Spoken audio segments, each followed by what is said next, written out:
నమస్తే. శ్రీ మాత్రే నమః. శ్రీ గురుభ్యో నమః.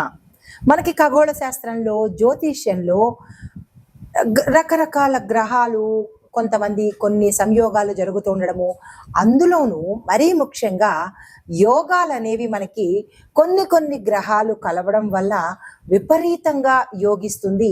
అది దేశకాలమాన పరిస్థితుల్లోనూ, ఇటు రాసుల పరంగా మనుషులకు మిశ్రమ ఫలితాలు ఇవ్వడము అది మనకి తెలిసిన విషయమే. అయితే ఇప్పుడు మనకి జూన్లో భాస్కర రాజ యోగము అనేది అత్యంత యోగించే ఈ యోగము సూర్యుడు బుధుడు వల్ల, అంటే వీరిద్దరి యొక్క సంయోగం వల్ల జరిగే ఈ భాస్కర రాజయోగం అనేది అత్యంత అత్యుత్తమమైన రాజయోగము.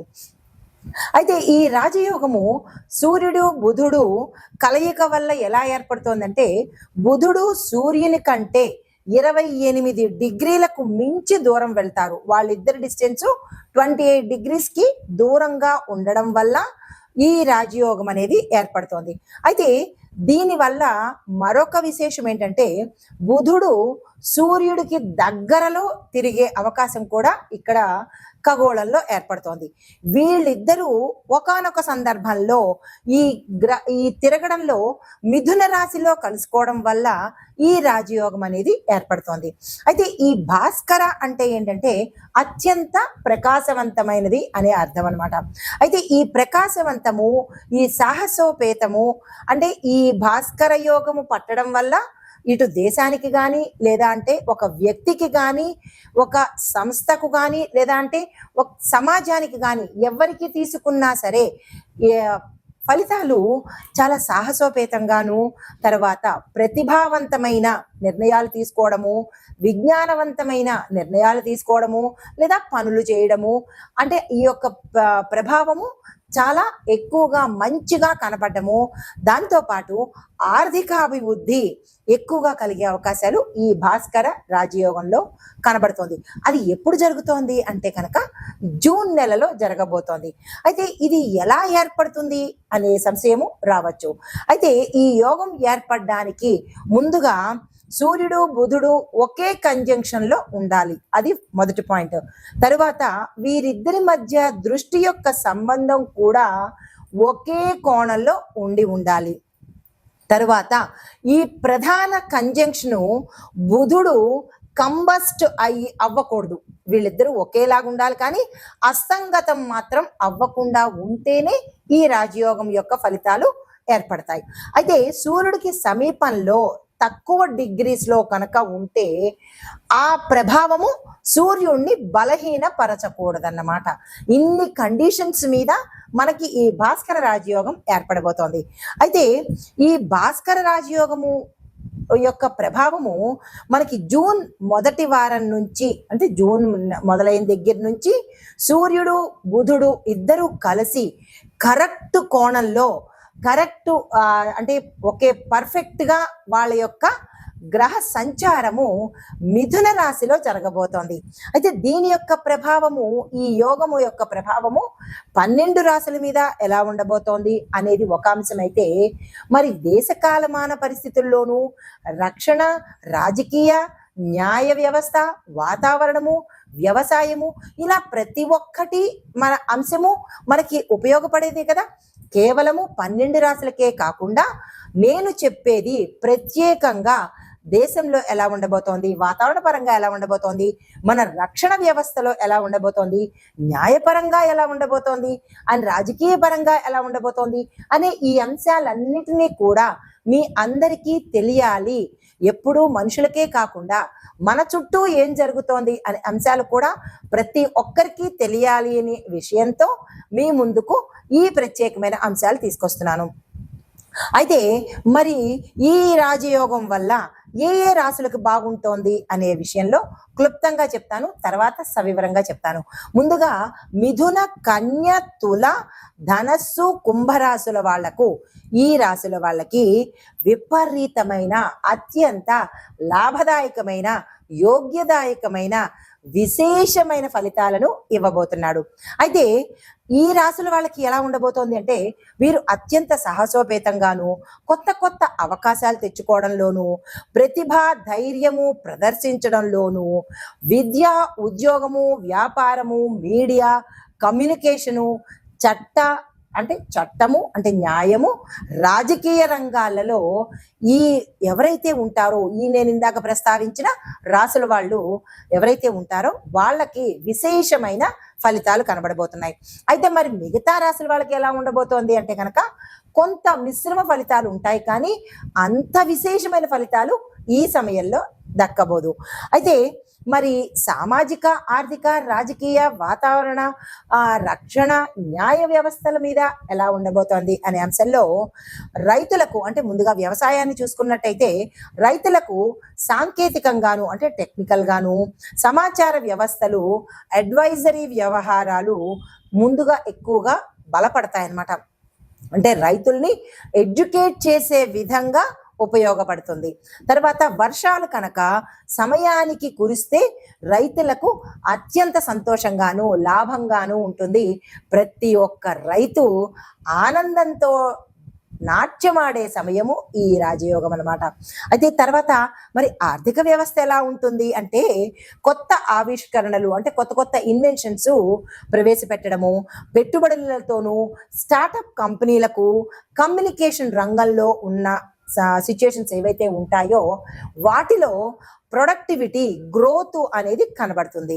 తర్వాత ఎంఎస్ఎంఈ సంస్థలు, సాంకేతిక పరిశ్రమలు చాలా బలపడతాయి. తర్వాత సామాజిక వ్యవస్థ ఎలా ఉండబోతోందంటే యువతలో అత్యంత సాహసము, ధైర్యము, శక్తి, ఆత్మవిశ్వాసాలు పెరుగుతాయి. విద్య, పరిశోధన, కమ్యూనికేషన్ రంగాలలో కొత్త కొత్త ఇన్వెన్షన్స్ కూడా రాబోతున్నాయి. అయితే మరి న్యాయ వ్యవస్థ ఎలా ఉండబోతోంది అంటే కొత్త చట్టాలు మనకి పాలసీలుగా త్వరలో అమలు రాబోతున్నాయి. ఈ విషయాలు గుర్తుపెట్టుకోవాలి మీరు. అయితే ఇలాంటివన్నీ ఫ్యూచర్లో జరగబోయేవన్నీ మనకి ముందుగా తెలియచెప్పేదే జ్యోతిష్యం అండి. అందరూ అంటారు జ్యోతిష్యాన్ని నమ్మము అంటారు. కాదు, జ్యోతిష్యాన్ని నమ్మాలి.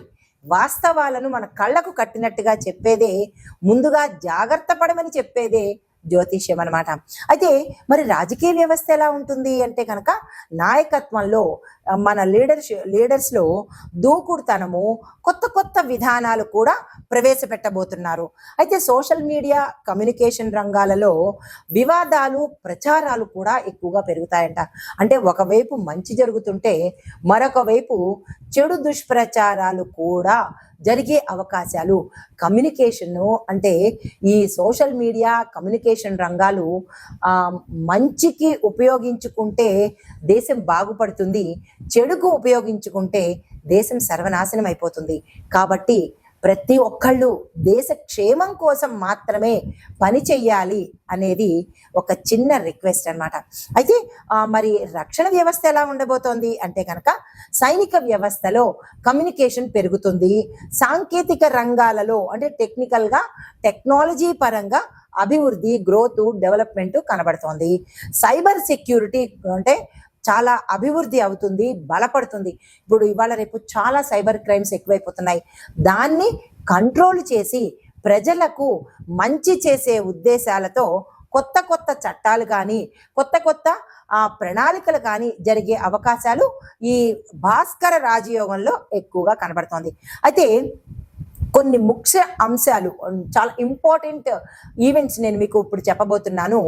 భాస్కర ఈ రాజయోగం వల్ల ఇంటెలిజెన్సు, కమ్యూనికేషన్ స్కిల్స్, రచనా ప్రతిభ, న్యాయము, పాలిటిక్స్, టెక్నాలజీ ఈ రంగాలలో పెద్ద పెద్ద అవకాశాలు యువతకు వస్తాయన్నమాట.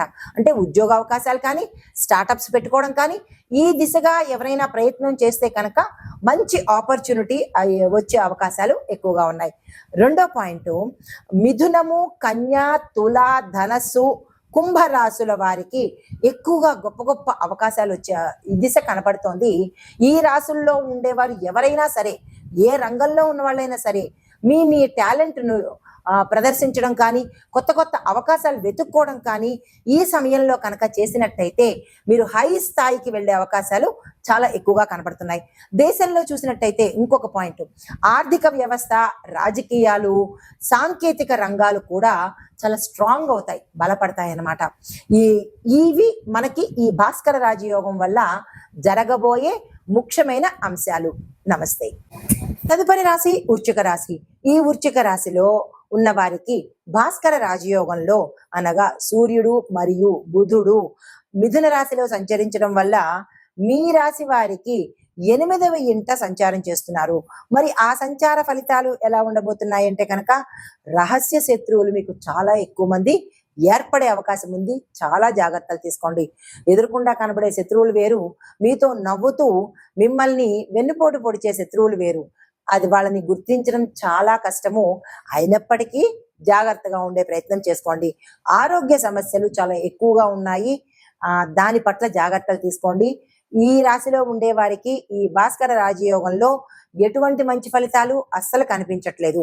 అయినప్పటికీ మీరు దిగులు చెందకండి. ఇది గోచార రీత్యా ఫలితాలే కాబట్టి మీ వ్యక్తిగత జాతకంలో వీళ్ళిద్దరూ ఏ స్థానంలో సంచారం చేస్తున్నారో తెలియదు కదా, అది మీరు తెలుసుకొని దాని ప్రకారంగా పరిహారాలు చేసుకోవడం కానీ, ఆ ప్రకారంగా మీరు ముందుకు వెళ్ళాలా లేకపోతే ఆగిపోవాలా, వ్యాపారస్తులు కాదు, ఉద్యోగస్తులు కాదు, ఇలా ప్రతి ఒక్కళ్ళు, రాజకీయ నాయకులు, సినిమా రంగం వాళ్ళు, కాంట్రాక్ట్ దారులు, రియల్ ఎస్టేట్ వాళ్ళు, ఇలా ప్రతి ఒక్కళ్ళు కూడా మీ వ్యక్తిగత జాతక పరిశీలన చేసుకుని అందులో ఎక్కడ వీరిద్దరూ సంచారం చేస్తున్నారు, ఏ స్థానంలో చేస్తున్నారు తెలుసుకున్నట్టయితే కనుక దానికి తగ్గ పరిహారాలు చేస్తే సానుకూలమైన ఫలితాలు పొందుతారు. కాబట్టి నిరాశ చెందే ప్రయత్నం అస్సలు చేయకండి.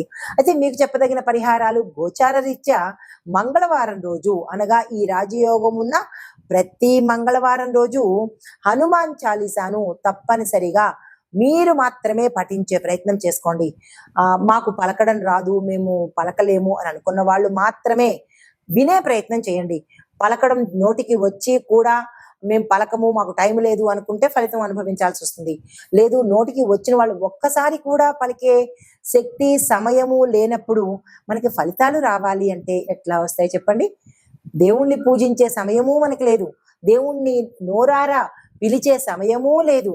మరి దేవుడు మనకి అన్నీ ఇచ్చేయాలి అంటే మరి ఎట్లా కుదురుతుంది కదా?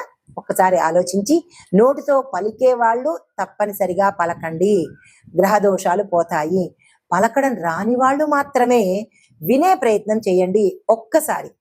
ఇది ఈ రాశిలో ఉండే వారికి చెప్పదగిన గోచారీత్యా ఫలితాలు, పరిహారాలు. నమస్తే.